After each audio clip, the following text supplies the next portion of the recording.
Let's talk about some stuff you should know before you get on track. Let's talk about flags. These are very important.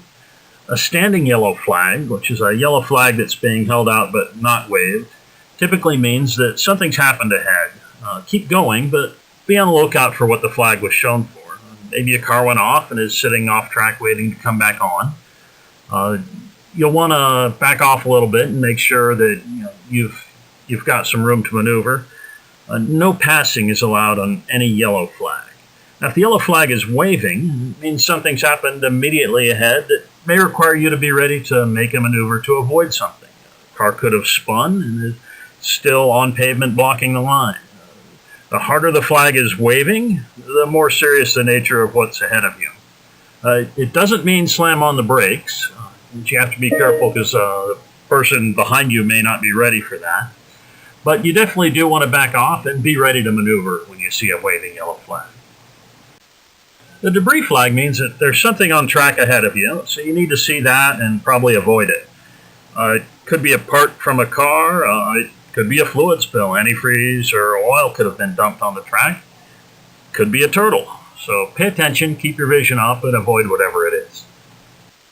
Now, the debris flag will typically be shown when whatever it is gets on the track, and they'll make sure that everyone who's circulating sees it, and then they'll put the debris flag away. So if you go by the corner the next time and you see the debris flag has been put away, it doesn't mean the debris is gone. The debris may or may not still be there. It just means that you have been notified.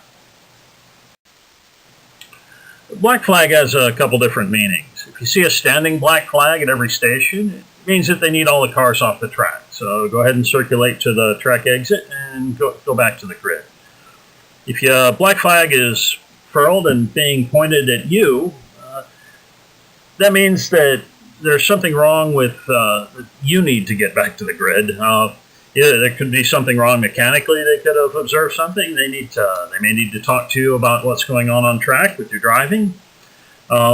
Whatever it is, you need to get back to grid and find out what that black flag was for. Ignoring that could get you a quick trip home. So when you see that flag, get to grid, figure out what it's for. An advisory flag means check your mirrors. There's a faster car behind you that needs to get past you. And so go ahead and facilitate that, help that car get past you. A white flag means that there's a slow-moving vehicle, maybe a tow truck that went out to tow in a disabled car, or maybe a partially disabled car that's limping its way back to grid. There's something moving slowly on the track ahead of you.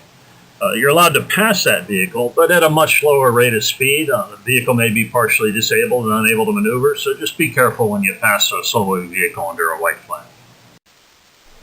A red flag means to check your mirrors, make sure there's no one behind you that might run into you, and then come to a controlled stop on a level part of the right side of the track and stay on the pavement in view of a corner worker.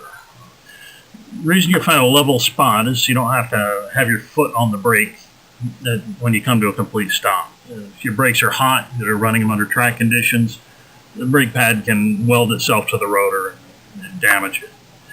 It's also why you don't want to use the e-brake in this situation. If you can't easily get to a level part of the track relatively quickly, I'll stop and turn off the engine and leave it in gear. But again, I don't want to leave my foot on the brake or using the e-brake. I want to try and come to a stop within sight of a corner worker station so I can see what the next flag is when the red flag is put away. Typically, that'll be a standing black flag at every station. So I want to clear everyone off the track. If I'm not in view of a corner worker station for a red flag, I can also creep up the right side of the track at a very slow rate of speed until I can see a corner worker station and then stop there. The checkered flag means your session is done. I go ahead and take it easy for the rest of that lap, let my car and my brakes cool down, and go ahead and pit. Driving on track has its own terminology. Things like the parts of a corner, which are in red on this slide. And your instructor may have their own terminology for some of the things they're telling you to do. You may hear things like feather the throttle or open the wheel, apex later. So before you head out on track, make sure you have good communications. Make sure that you can hear your instructor clearly and your instructor can hear you clearly. And if they say anything you don't understand, then ask them, hey, what does that mean? And review the terminology. That's the person who can help you the most as far as what's going on.